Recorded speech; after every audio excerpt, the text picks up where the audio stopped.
baby girl. Bonjour à tous et bienvenue dans cette vidéo. Je suis très contente de vous retrouver en ce début d'année 2021. Je tiens tout d'abord à remercier toutes les personnes qui nous ont rejoints ici sur YouTube ou encore sur mon compte Instagram ou Facebook. Je vous souhaite à toutes et tous une très bonne année 2021. C'est vrai que l'année 2020 a été assez spéciale, nous allons dire. Je ne dirais pas qu'elle a été horrible, terrible, voilà, malgré le malheur que ce Covid a causé.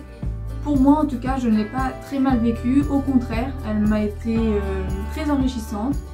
J'ai beaucoup appris pendant cette année 2020.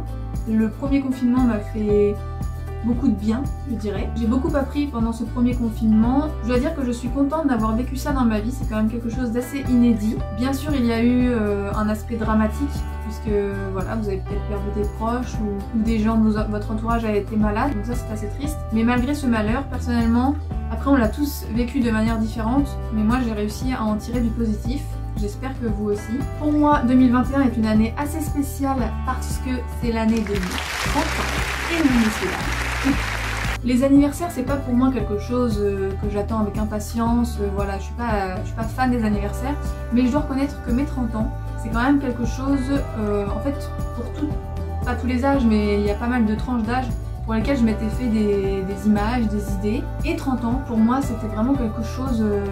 je me suis jamais imaginé avoir plus de 30 ans pour l'instant, c'était vraiment le summum. Pour moi, mes 30 ans, eh bien, j'allais être une femme, déjà j'allais me sentir femme, j'allais savoir ce que je veux, j'allais me connaître mieux. Donc c'est un chemin assez long, je suis pas encore exactement à l'image que je m'étais faite, mais en tout cas j'y viens petit à petit, je sais de plus en plus qui je suis, ce que je veux, ce qui est bon pour moi, ce qui me rend heureuse.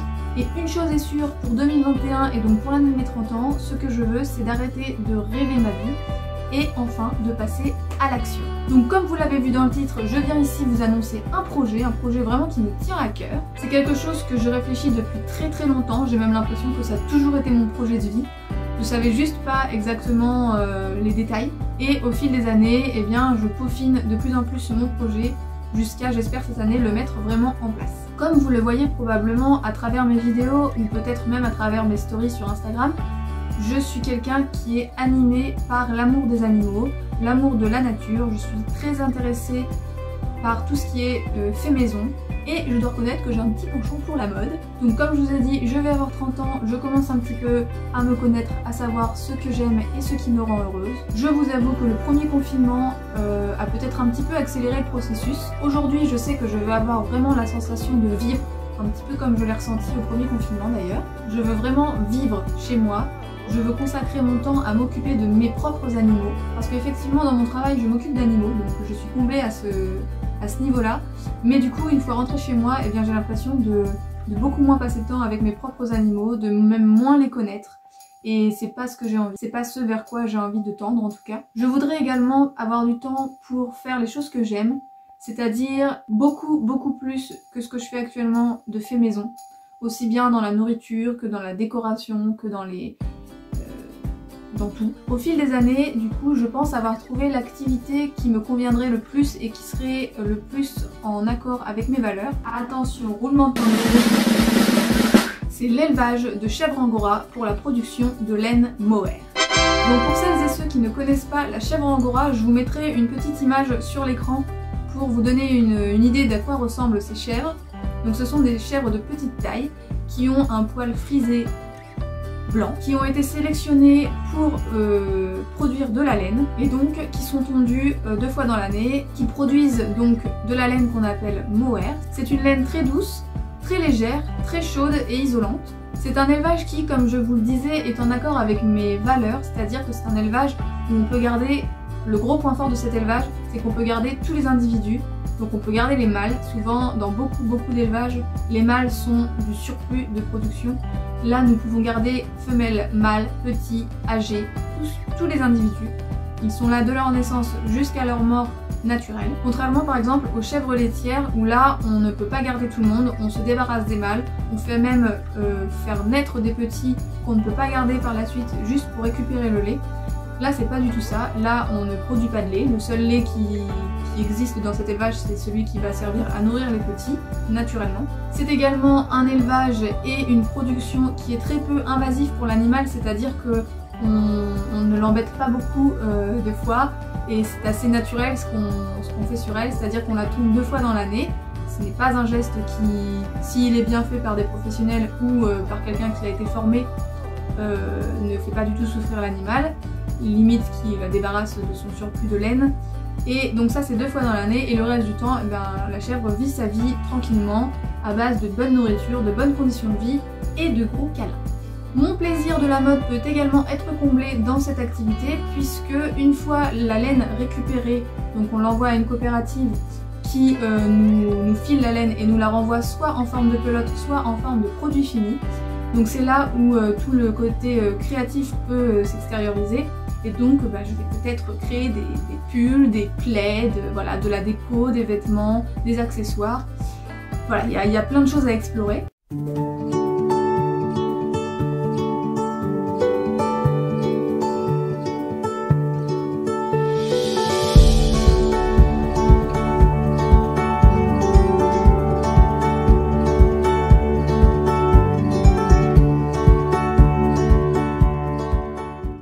Donc voilà, c'était mon projet. Je vous ai tout dit. Donc c'est vraiment une vidéo qui me tient vraiment très à cœur. Une vidéo pour laquelle je me suis mis une pression de fifou parce que en vous en parlant, j'ai l'impression de m'engager et en même temps c'est ce qu'il faut pour me mettre un petit coup de pied au derrière parce que c'est vraiment quelque chose que je réfléchis, comme je vous disais, depuis très longtemps. Je me suis toujours dit je vivrai pour moi, enfin je travaillerai pour moi avec mes animaux, mais je savais pas encore bien sous quelle forme. Et là je pense avoir trouvé. Après je ne suis pas du tout sûre de moi, j'ai été très longtemps tétanisée par la peur, c'est pour ça que arrivée à 29 ans je n'ai toujours rien fait dans ce domaine. Je n'ai pas rien fait complètement, je me suis un petit peu informée. Mais voilà, là j'ai vraiment envie de passer à l'action tout simplement. J'espère que ce sera en votre compagnie, j'espère que ça vous plaira. Donc je suis vraiment que aux prémices de ce projet pour vous faire un petit point sur où j'en suis actuellement. Pour l'instant, à mon actif, j'ai visité 2 fermes. Une qui était en fin d'activité, la dame était tout fraîchement à la retraite et donc j'ai pu parler longtemps avec elle voilà, sur toutes mes petites questions. J'ai également visité une 2e ferme qui là était en activité. J'ai également envoyé des dizaines et des dizaines de questionnaires enquête métier à plusieurs éleveurs. Donc j'ai pas eu beaucoup de réponses, mais le peu de réponses que j'ai eu, ça m'a quand même été très utile pour savoir, pour m'informer tout simplement et savoir de quoi je parlais et voilà, en savoir plus sur cette activité. J'ai également eu un rendez-vous téléphonique avec quelqu'un de la chambre d'agriculture pendant peut-être plus de 2 heures qui m'a beaucoup aidé parce que moi tout ce qui est administratif, je vous avoue que ça me fait très peur et d'ailleurs c'est ça qui me fait le plus peur parce que l'élevage en lui-même, je sais que je peux gérer, j'ai l'habitude de travailler avec les animaux, toute ma vie j'ai été entourée d'animaux, donc c'est pas ça qui me fait peur, mais c'est vraiment le côté administratif, le côté financier. Et voilà, on n'est pas avec des objets, je vais travailler avec du vivant, donc je veux pas me planter parce que ce sera des individus que j'aurai sous ma charge, quoi, tout simplement. J'ai également, à l'occasion de ma visite au salon de l'agriculture l'année dernière, enfin il y a 2 ans maintenant, puisque cette année c'était loupé avec le Covid, et donc j'étais allée au stand de la chèvre Angora, production de mohair. Voilà, il y a une association des éleveurs de chèvre Angora. Et donc j'ai pu discuter avec des professionnels du métier, donc ça a été aussi très enrichissant. Et dernièrement, j'ai visité une boutique de laine et donc j'ai discuté avec la vendeuse qui vend la laine. Bon, voilà, toutes ces rencontres m'ont beaucoup appris, mais j'en ai encore beaucoup à apprendre. Donc je vous donne rendez-vous. Donc je vais essayer de vous faire une vidéo par mois qui concernera l'avancement de ce projet. J'espère que je vais réussir à m'y tenir correctement. Ça va beaucoup me booster, je pense, pour avancer. Je vais essayer donc de sortir une vidéo tous les premiers mercredis du mois. De toute façon, n'hésitez pas à me suivre sur les réseaux sociaux tels que Instagram ou Facebook, puisque je vous tiendrai au courant s'il y a une vidéo qui sort, voilà, des avancées au jour le jour. Donc je vous donne rendez-vous donc dans un mois, le premier mercredi de février déjà. J'espère que cette vidéo vous a plu, que ce projet vous emballe un petit peu. Si c'est le cas, n'hésitez pas à liker cette vidéo, à me laisser des commentaires. Si vous êtes du métier ou si vous avez quelconque conseil ou si vous êtes auto-entrepreneur ou voilà, n'importe quoi, n'hésitez pas à me laisser des commentaires. Je suis vraiment très à l'écoute et très en attente de tous ces conseils. N'hésitez pas à partager cette vidéo également.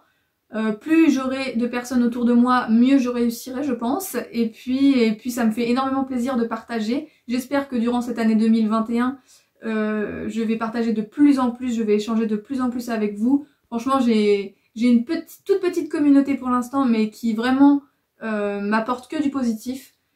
Et je vous remercie énormément. Le fait de demander de liker à chaque fois une vidéo, de mettre un petit commentaire, de partager, en fait, c'est pour me mettre de plus en plus en avant parce que s'il n'y a pas ça, en fait, je suis pas du tout visible. Donc voilà, ça m'aide beaucoup à être plus visible. Je vous remercie une nouvelle fois d'être ici avec moi. Je vous souhaite encore une fois une très bonne année 2021. Je vous embrasse. Et puis je vous dis à très vite. Bye bye.